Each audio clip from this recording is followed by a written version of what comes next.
morning. Today is June 27th, 2021. I am talking about George Fox as part of adult education for the monthly meeting of the Friends of Philadelphia. I have a timeline that I've been putting together to try and figure out where George Fox came from and what happened. George Fox lived himself from 1624 to 1691, which, if you know anything about history, was a pretty tumultuous time.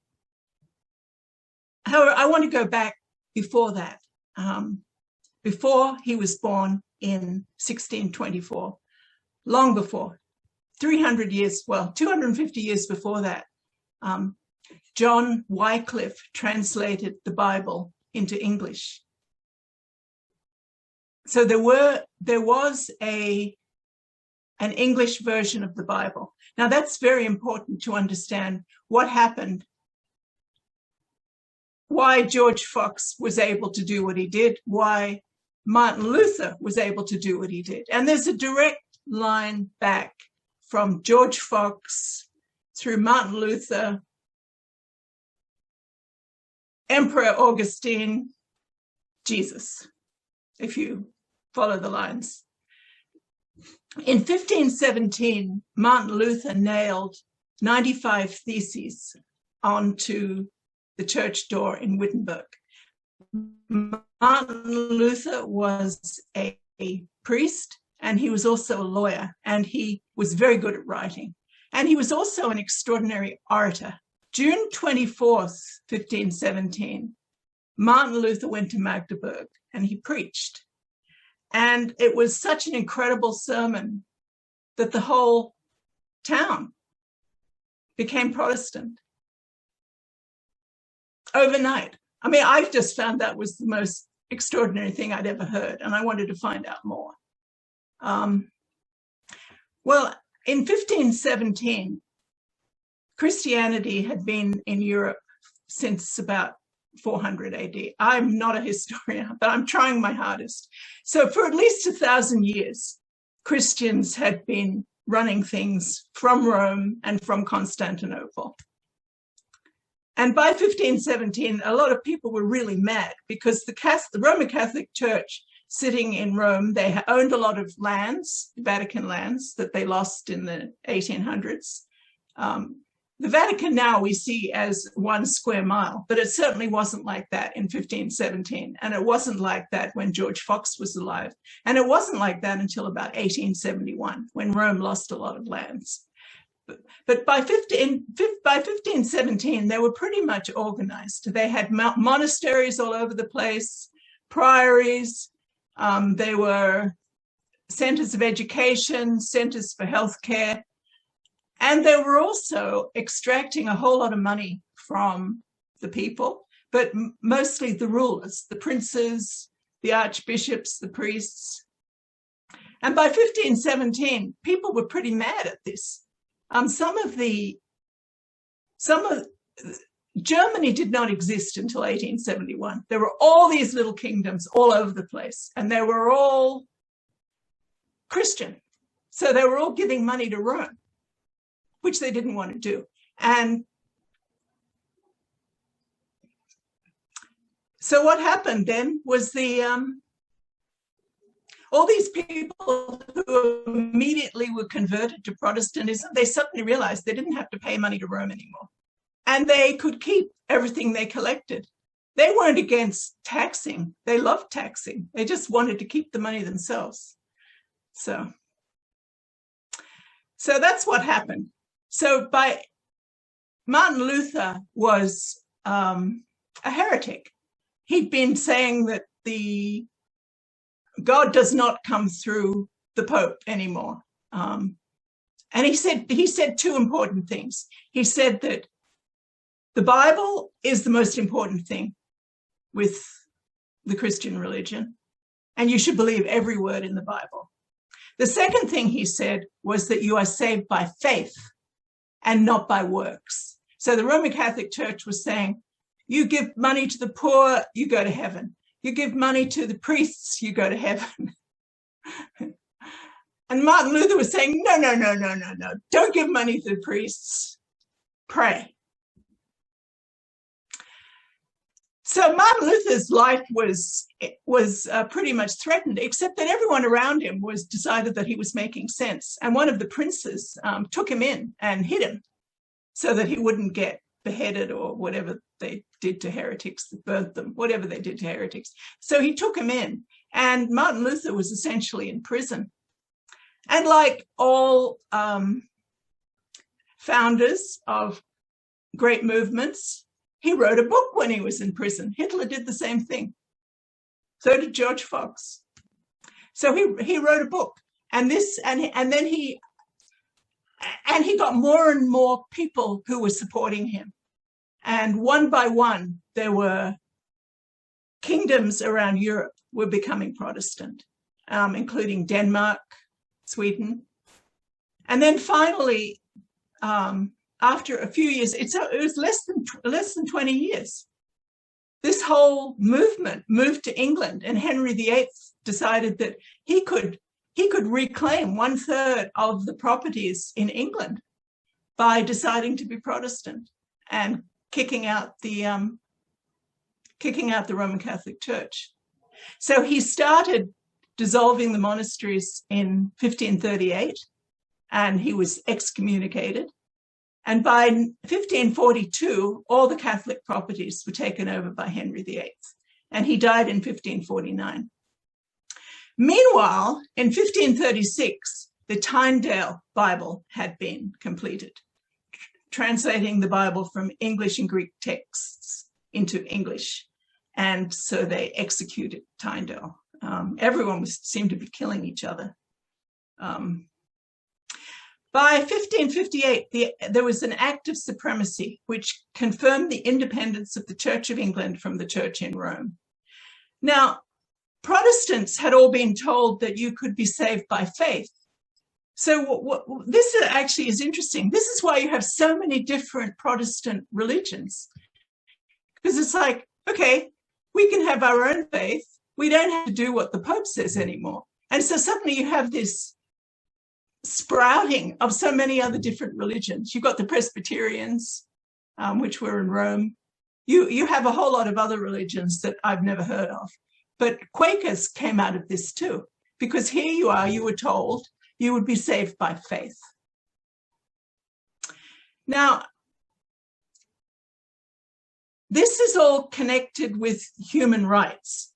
In 1562, Sir John Hawkins, when Queen Elizabeth of England was Queen of England, Sir John Hawkins left Plymouth in order to traffic African humans, sailed to the Dominican Republic with 125. He had started out with 300. I mean, if that doesn't make you sad, I don't know what will. He was funded by Elizabeth I, and it was the start of the royal slave trade, which was kept on going well until the 18th century. So it was the triangle slave trade was absolutely sponsored by the kings and queens of England. I discovered I'm actually a direct descendant of Sir John Hawkins, which upsets me no end, but probably everyone else is too. I mean, you go back 500 years, there's like 100,000, 5 million ancestors. So that was in 1562. 1562 is when trafficking of Africans really got started. 1599, Oliver Cromwell was born. Now, Oliver Cromwell was very much part of George Fox's life. In 1614, a little girl was born and became Margaret Askew. Now, her importance is she grew up, and when she was 18, she married Judge Thomas Bell. Now, George Fox could not have done anything without the help of Margaret and Thomas Fell. Okay, so Margaret Fell was born in 1614.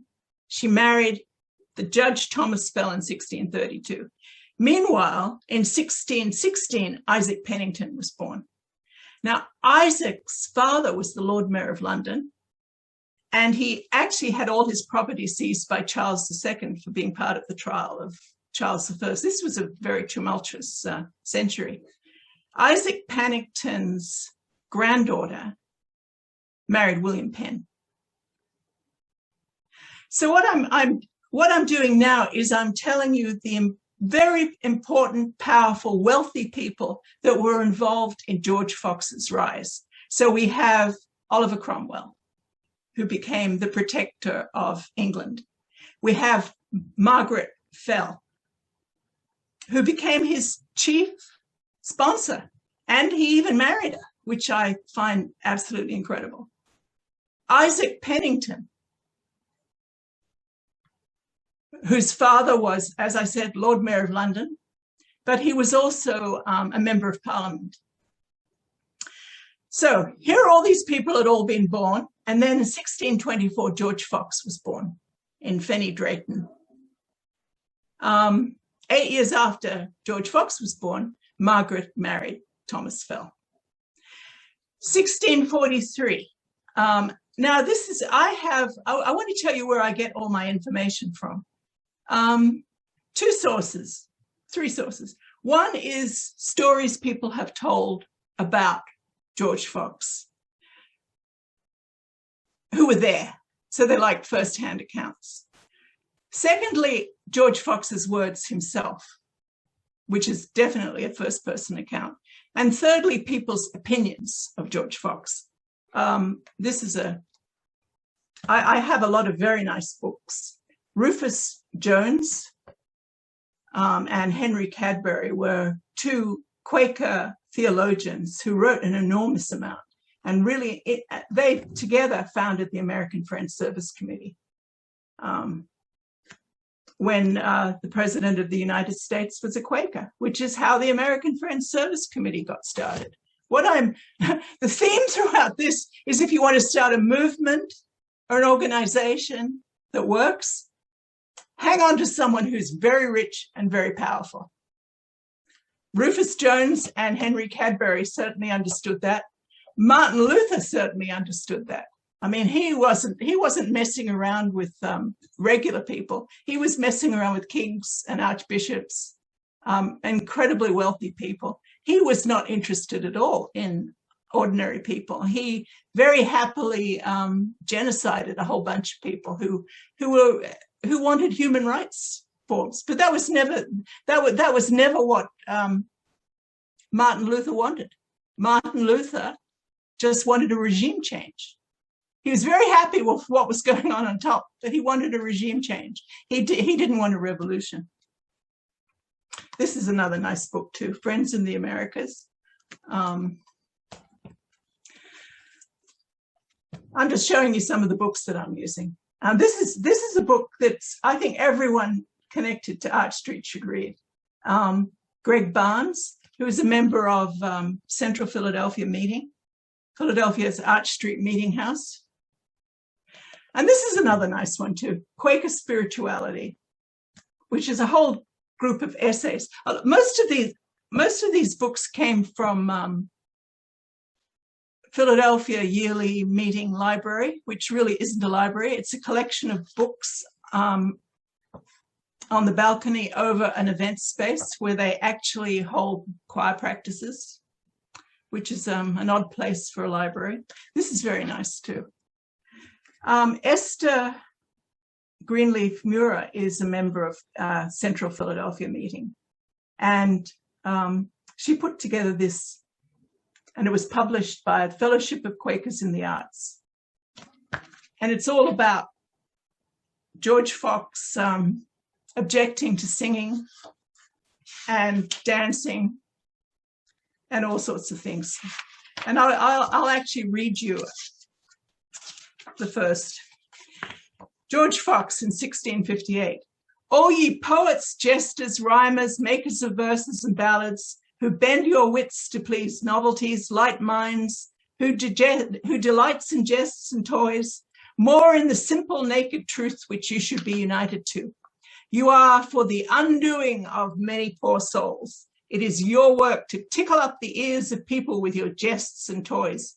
This proceeds from a wrong heart where dwells the lust, and feeds the wrong heart and mind and wits, which brings them to the grave and dust, and there buries the minds and clogs the nature, which is a shame to all that be in the modesty and pure sincerity and truth and cleanness of mind. Wow. This is Martin Luther. That's my other book. Okay, but I was telling you how George Fox fits in all of this. So already, you know, he doesn't like music and dancing. And what else doesn't he like? He doesn't have a problem with slaves. He doesn't have a problem with slaves. And I think a lot of that is because the slave trade really wasn't in full swing when he was alive. It was just as horrific as you've heard. It was horrendous for everyone, but he may well not have understood it or known it. Although he did go to Jamaica, he did go to the Dominican Republic, but who knows who he talked to? I don't know. I have a lot of articles here. If anyone's interested in that, I found a very nice article that was written about George Fox and monthly meeting the Friends of Philadelphia, who very happily kept slaves. And anyway.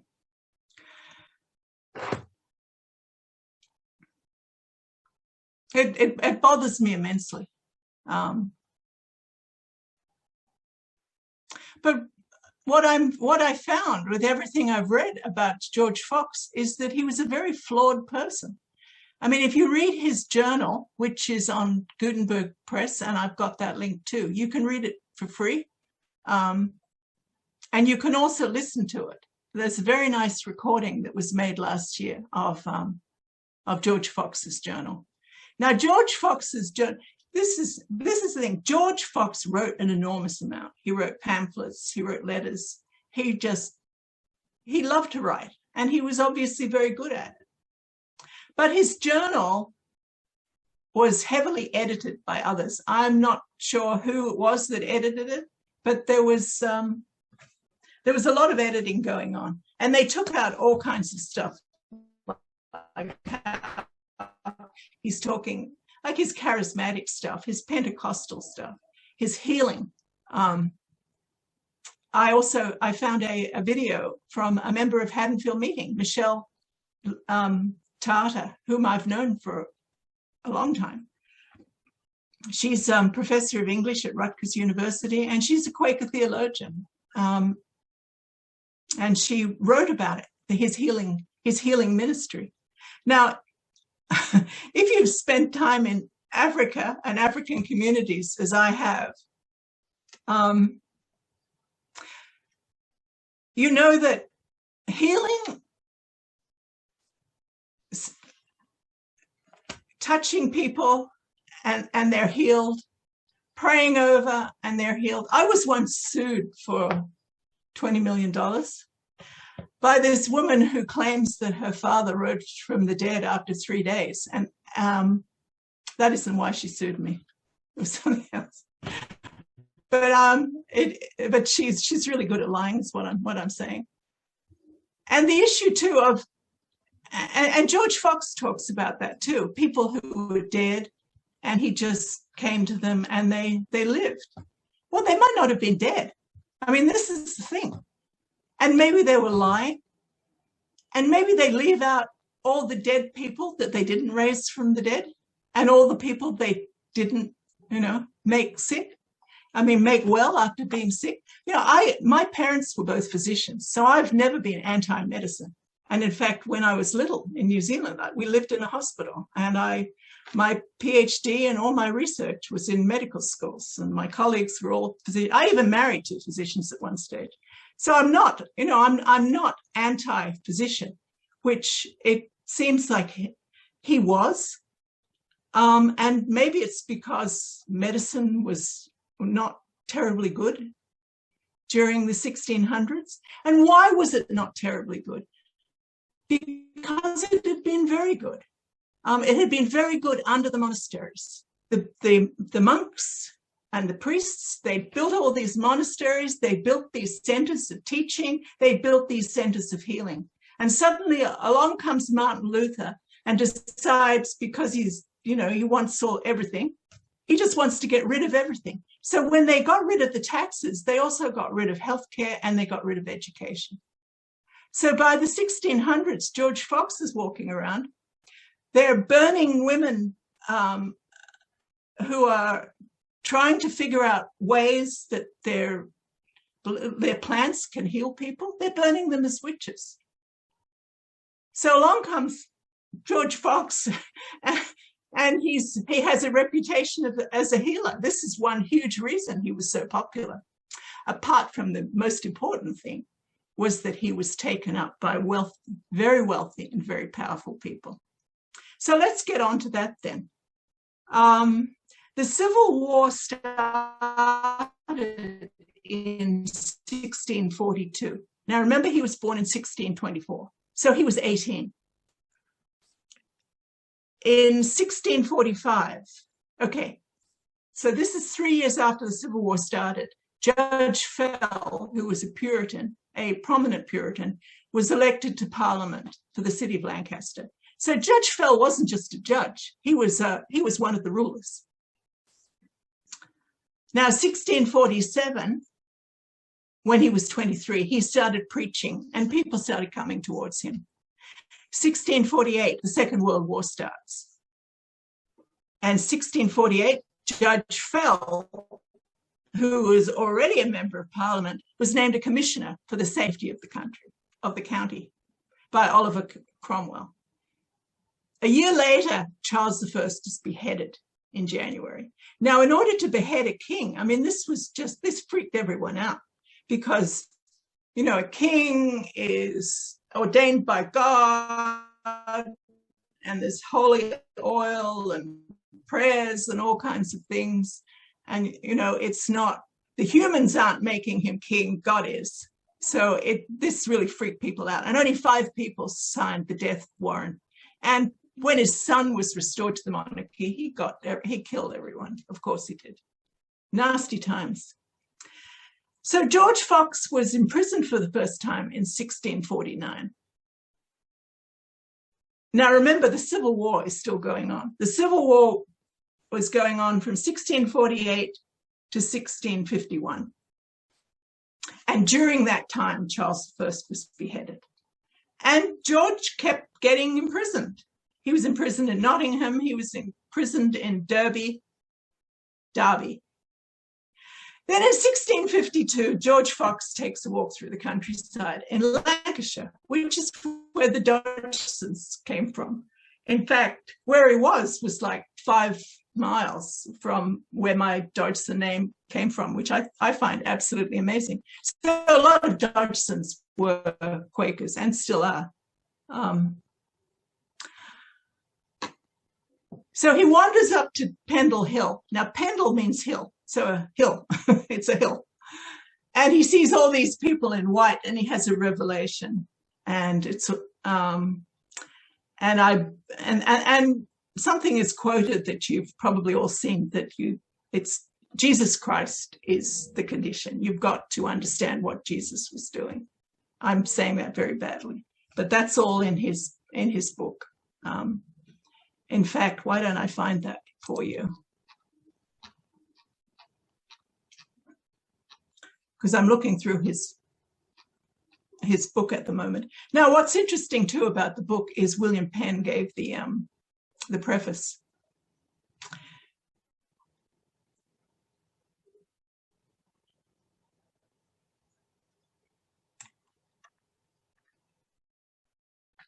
Anyway, I can't find it. But that was his revelation. And that is when the Religious Society of Friends is supposed to have started in 1652. Now, luckily, in 1652, this is when he met Margaret Fell. Now, what is interesting about this is Margaret Fell. He met Margaret Fell when Judge Fell was racing off. You know, he was off somewhere, being a judge, being a commissioner, being a member of parliament. And George Fox somehow came across them. I'm not sure whether he just wandered into their house or what happened. But George Fox converted, whatever that means. Converted them all. And then Judge Fell came back and George Fox met him and he explained to him what he'd done, what he'd said and how great it was. And Judge Fell, who was definitely a very enlightened husband, he said, okay, you can all use my huge house, Swarthmore Hall, for friends to meet in.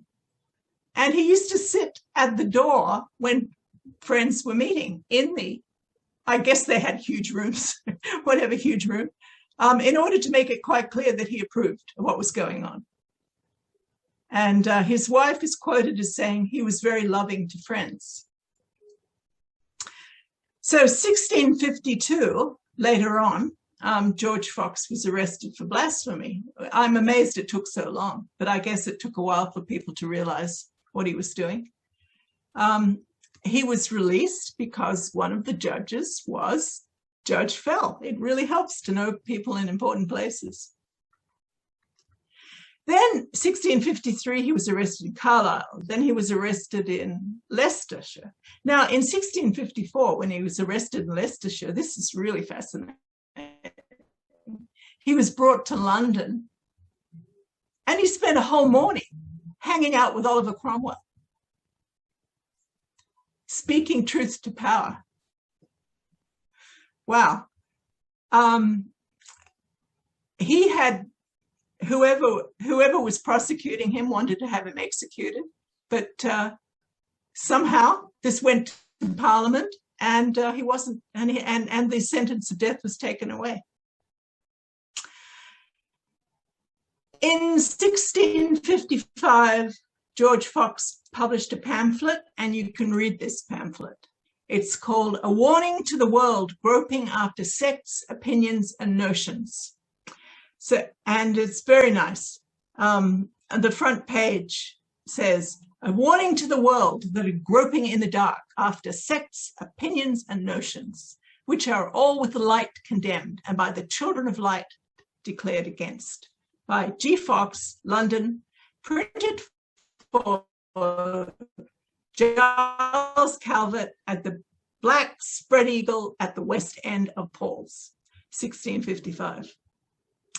Them which the world, who are without the fear of God, calls Quakers in scorn, do deny all opinions, and they do deny all conceivings, and they do deny all sects, and they do deny all imaginations and notions and judgments, which riseth out of the will and the thoughts, and do deny witchcraft and all oaths and the world and the works of it, and their worships and their customs with the light, and do deny false ways and false worships, seducers and deceivers, which are now seen to be in the world with the light, and with it they are condemned, which light leadeth to peace and life from death, which now thousands do witness, the one teacher, Christ, him by whom the world was made, who reigns among the children of light, and with the spirit and power of the living God, doth let them see and know the chaff from the wheat, and doth see that which must be shaken, with that which cannot be shaken nor moved, which gives to see that which is shaken and moved, such as live in the notions, opinions, conceivings, and thoughts and fancies. These all be shaken, and comes to be on heaps, which they who witness those things before mentioned, shaken and removed, walks in peace, not seen and discerned by them, who walks in those things unremoved and not shaken. Okay, he goes on for quite a few more paragraphs, but you can see his main inspiration is Jesus. And that's what he sees that he's following. He's following the light. I'm not sure who first started talking about the light. I do know that George Fox seemed to have spent his youth and actually all his life walking around with Bibles. He was always, if you read his autobiography, you see he kept coming across people and trying to find out, trying to talk to them about religion, about Christianity, about faith, and they all let him down. So what he was doing, what he did, and he describes this a lot, is he just grabbed his Bible and he'd go off and find a hollow tree. Now, I left England a long time ago. I'm not sure why there are so many hollow trees in England, but it seems like that's what he liked to do. It's just a lovely image of this young man all just curled up in a hollow tree with the Bible. Yeah. In 1655, Isaac Pennington published a pamphlet. Now, I told you about Isaac Pennington earlier. His father was Lord Mayor of London, and his granddaughter married William Penn. So his father was Lord Mayor of London and had all his property seized by Charles II for the trial of Charles I. Okay, getting back to that. 1649, January 1649, Charles I is beheaded. Then you have, I suppose it's a republic, but it's Oliver Cromwell. This is very confusing to me, how this all happened. But around 1660, there was a restoration of the monarchy, and Charles II became king. And his wife was Catholic, and she wouldn't take part in the coronation because he was a Protestant. And then they kind of ran out of Protestants. So they had something called the Glorious Revolution in 1688. This is amazing. So this is all happening while George Fox is running around. He's traveling to America. He's preaching. He's writing everything.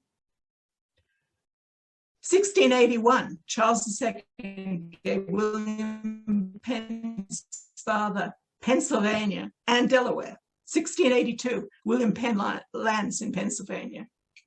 So, but the Glorious Revolution in 1688 was suddenly the king that was going to be next was Catholic. So there was a revolution when the people of England removed the King of England again, and William of Orange somehow or other just sort of happened to wander into London and became the King of England. Very interesting. And then 1689, the Bill of Rights was written in England, which includes the freedom of speech, rights to the petitioned king, and not be prosecuted for it. So everything was happening then. And I didn't even get to something incredible. 1666 was the Great Plague of London, which ended up killing 100,000 people, 25% of the population of London. So here they've had this, they've chopped the head off the king, they've had 2 civil wars, they've had the restoration of the monarchy, the Royal Africa Company was set up to have a monopoly of trafficking in humans from Africa, given to the royal families. 1663, Royal Africa Company Charter included exclusive and legal trafficking of African humans to Europe and the Americas. And that's when everything really started. Now remember, George Fox was born in 1624. So he was already over 40. He was already wandering around. He already had his chat with Oliver Cromwell and was hanging out with the Fells. And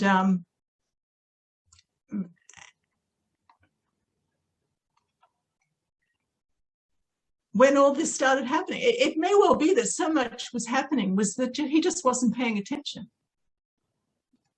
I cannot believe that he would not be opposed to slavery. given everything I've read about him. He was clearly a very compassionate person. I mean, people would come to him and they would just fall in love with him. Look what happened to Margaret Fell. She just adored him and she ended up marrying him. So that's that.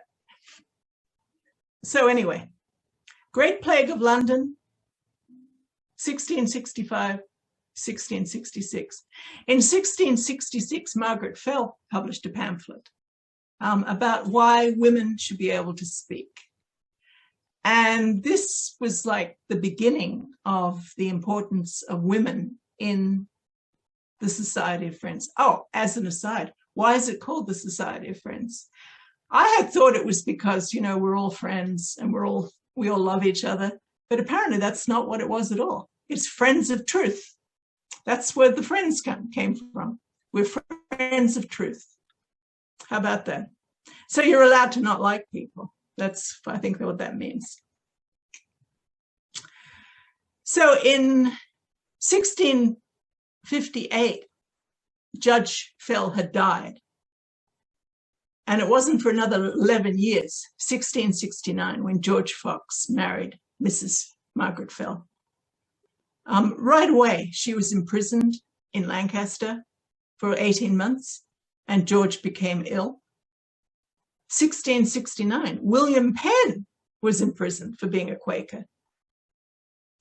And he did what all good people do when they're in prison. He wrote a book, and he wrote, No cross, no crown. Now, remember, 1669, William Penn's in prison. He didn't get to the Americas until 1681. So he had 12 years of hanging out in Britain before he ended up in the Americas. This is all very confusing, though. Charles II gave William Penn's father Pennsylvania and Delaware, but before that, he'd taken things away because of some support for the wrong people. So it's like everything was like giving and taking and giving and taking. It's a very strange time. Now, 1669, Margaret Fell has married George Fox. She's in prison. He becomes ill. As soon as he recovers, he's on a 7-week trip to Barbados. So he goes to Barbados. He goes to the Dominican Republic. And when he's in, I believe, the Dominican Republic, he writes a letter that is supposed to be about his view on slavery. And because he doesn't condemn it, this was seen as condoning it. And there was a prominent member of Philadelphia meeting who owned people and who wrote about what a good idea this was. And so there's some controversy about that too. But you know, what's interesting to me is why is this person, he's trained as a cobbler. He spent most of his time walking around, finding hollow trees, reading his Bible, going to churches and preaching about the importance of understanding your own relationship with God. You don't need anything else for your relationship with God. See, Martin Luther was saying you needed to have a Bible to have a relationship with God, but you didn't need a priest. And the priest was kind of helping you with, I'm not quite sure how that worked, but George Fox took it one step further. He said, you don't even need a priest for anything. You are your own priest, you know. And even the Bible isn't enough. You need to have direct relationship with God, is what he was saying. Yeah. So,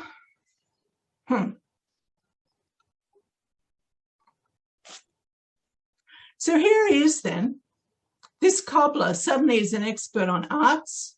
He's an expert on education. He's an expert on medicine because he's a healer.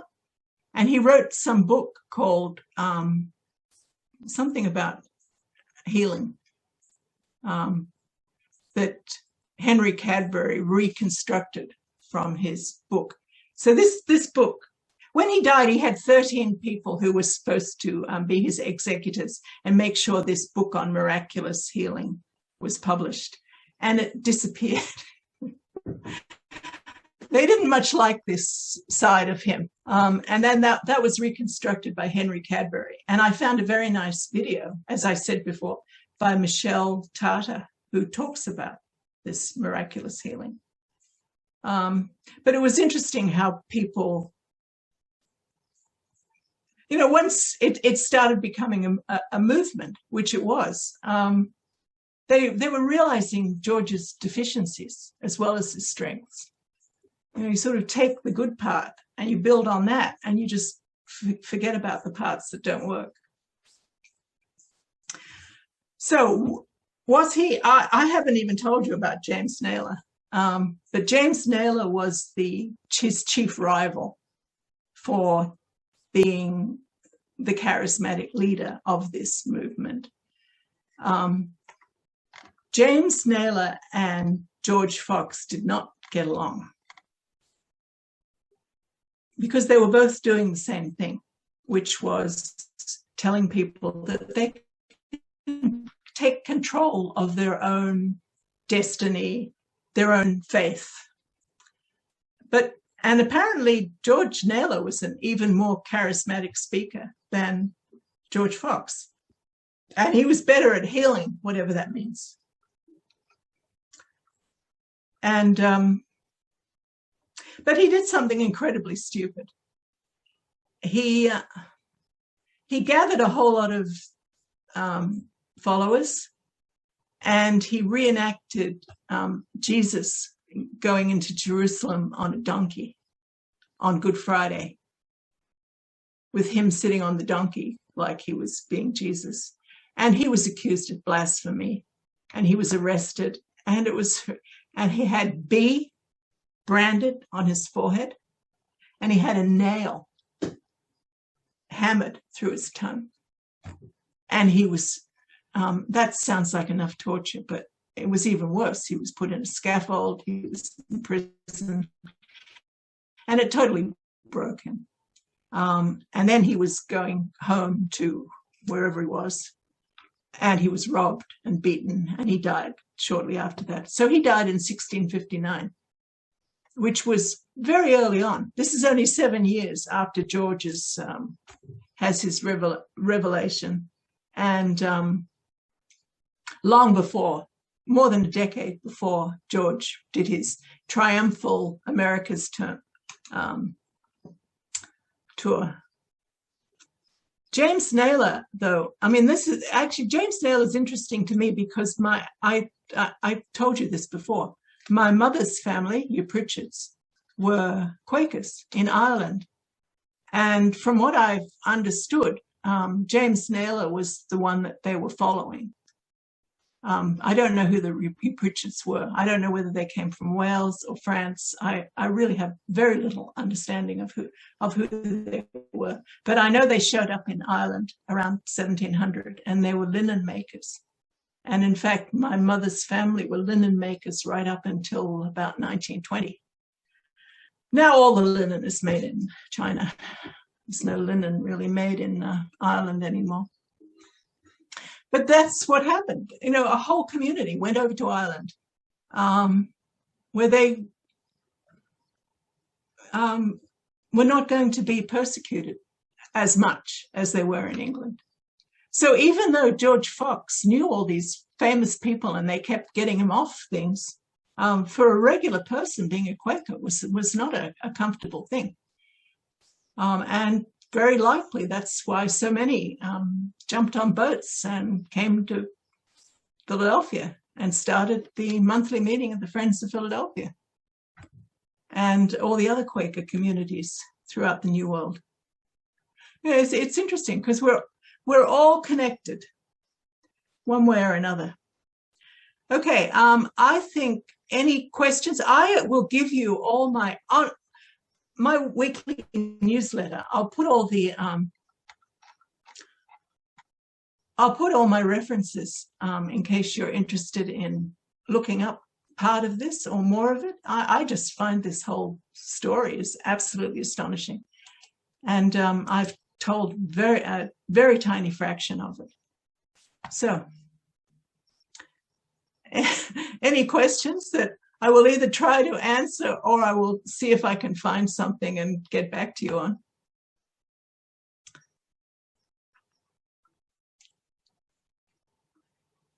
That's interesting that Ellen's read No Cross and No Crown. I haven't, but I must. I'm reading through everything slowly but slowly.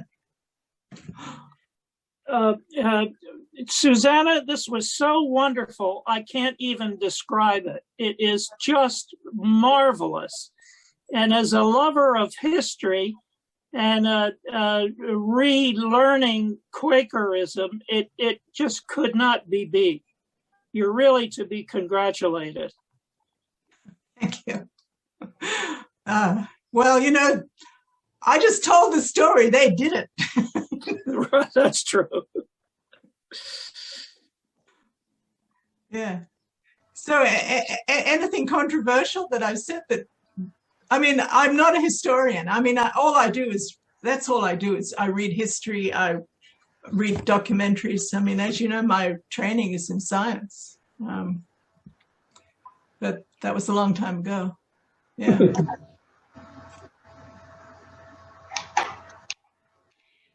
Susanna, could you talk a little bit about the early name for the society? I had thought that one of the names was Religious Society of the Friends of God. Oh, really? Okay, that's interesting. Now, where did you find that? I can't say. Found it. I read the same thing. Let me see if I can find something. Okay. Several places. The Religious Society of the Friends of God. Well, that's close, isn't it? The Friends of Truth. Yes. But it's not the friends of each other. I just found that fascinating. Yeah.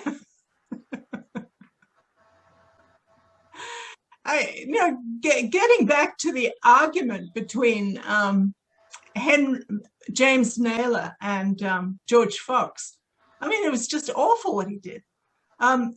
George Fox visited him in prison, and I don't know, there was some kind of connection. He wanted to shake his hand or kiss him on the cheek or something, and George Fox gave him his foot to kiss. I mean, George Fox was a jerk. Here's this very charismatic, but it's, of course, like everyone. I mean, we have our angels and our saints all at the same time. But here's this person who was more like him than anyone else. And he, instead of supporting him in his time of trial, he's torturing him more. Now, I read that they had that they reconciled before James Naylor died, but I wonder if that's revisionist history. No. Yeah.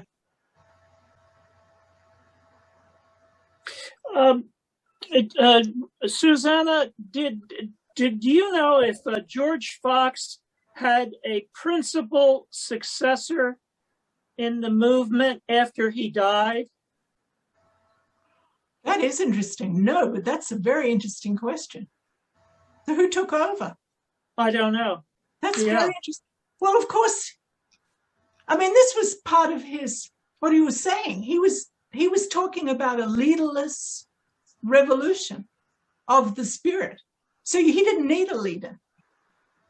I mean, everything he was doing was to try and not get himself killed or imprisoned. And then I guess other people were doing that too.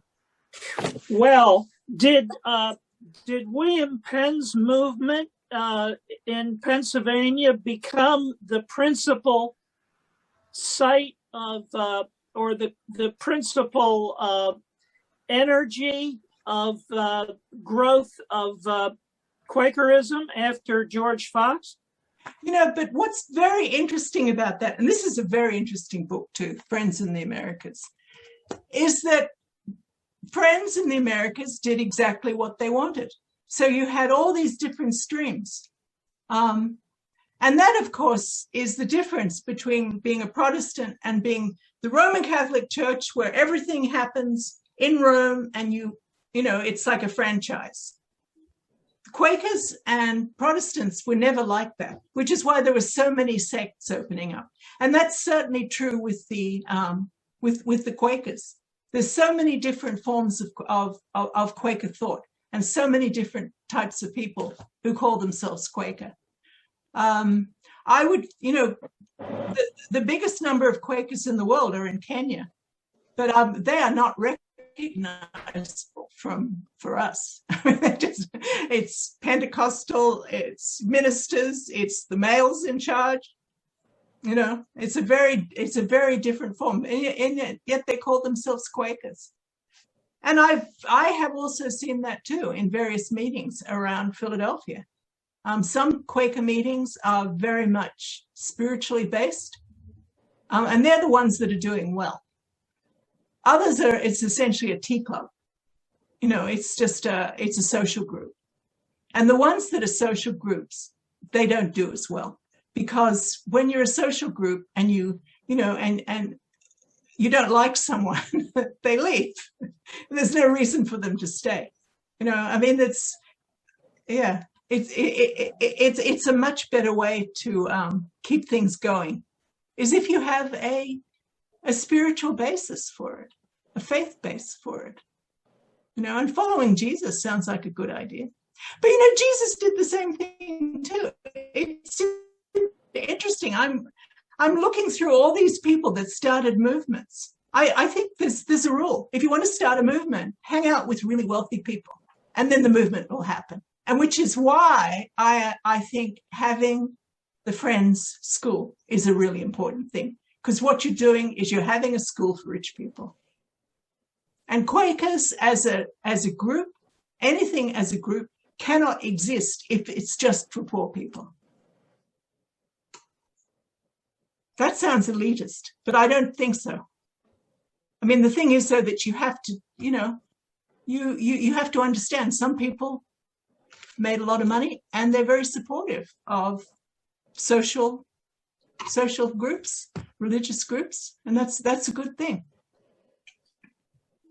Roseanne or Susanna, did Quakerism remain strong in England after George Fox? Yes, it did. And that's what's interesting is in the United States, we have all these yearly meetings. Britain has one yearly meeting and Ireland has one yearly meeting. That is it as strong as in the United States? No, there are fewer people. But I've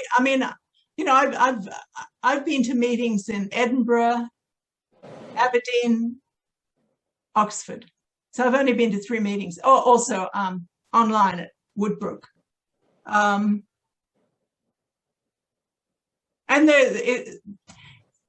you could be sitting in Arch Street at any of those meetings. They're all unprogrammed meetings. So is it strong? It's never been as strong as it was. We all know about the history of 1807 when in England it was made illegal to trade in humans. That stopped the slave trade in England. Then it was very big. I had an ancestor who I don't come from a very famous family, but every now and then I read something. It's like, oh my gosh, people had money in my family. And one thing that in my family that we owned was the priory on the Isle of Wight. And I know in the middle of the 1800s, this was rented out to Quaker meetings. So there were Quakers all over the place, and there were always Quakers in Parliament in England. There's a Cadbury who's a member of Parliament right now. Now in England too, Quakers were fries. You couldn't drink coffee and you couldn't drink alcohol and you couldn't drink tea. But what you could do is drink, well, tea everyone can drink. So cocoa was a big deal. And that started Cadbury and fries and Roundtree, these huge chocolate companies. But they also went into banking. And this is where banking and the slave trade ran across each other. Barclays Bank, Robert Barclay was a huge Quaker early on in the 1600s. And he wrote an apology for Quakers, which I've tried to read, and it's very difficult. So he wrote in Latin the whole the basis for being a Quaker, and I understand this had a huge effect. I haven't. Maybe I can talk about Robert Barclay some other time. But what's interesting about Robert Barclay is that they started this huge bank, Barclays Bank, which is still very big in England now. But they made all their money on the slave trade, which is just shocking. So, I mean, it's interesting. In the early days of the slave trade, it's like, well,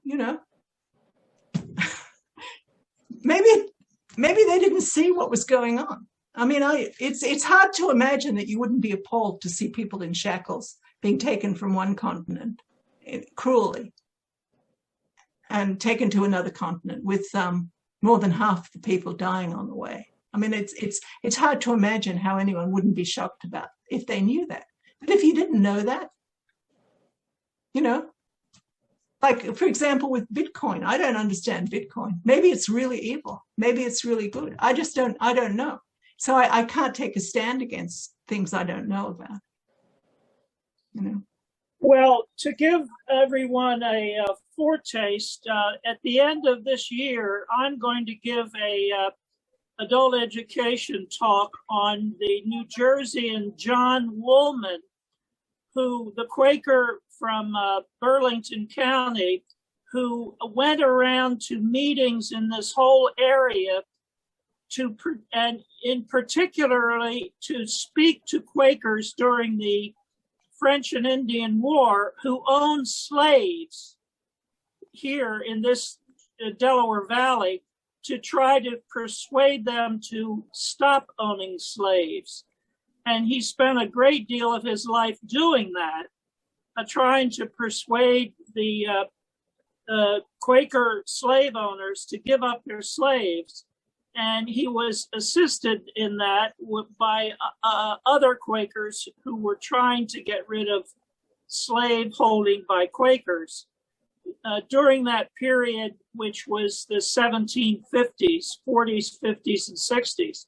Oh. So at the end of this year, there you have it. Yeah. Some Quakers trying to abolish slavery in the 18th century. Yeah, I think it's really important that we talk about and we know about things where we really fell down, and because people have this. I know you talk to people who don't know what Quakers are, and they think, oh yeah, they're pacifists. But we're just jerks like everyone else. Once in a while we have a good idea, but and we try. I mean, that's the thing. I mean, we just need to keep trying. Yeah. John Woolman. Yeah, there's a lot of books about him in the PYM collection. There's a lot. And he wrote a lot too. So it's always helpful when people write a lot, because then you have their own words. Yeah. Well. Lois?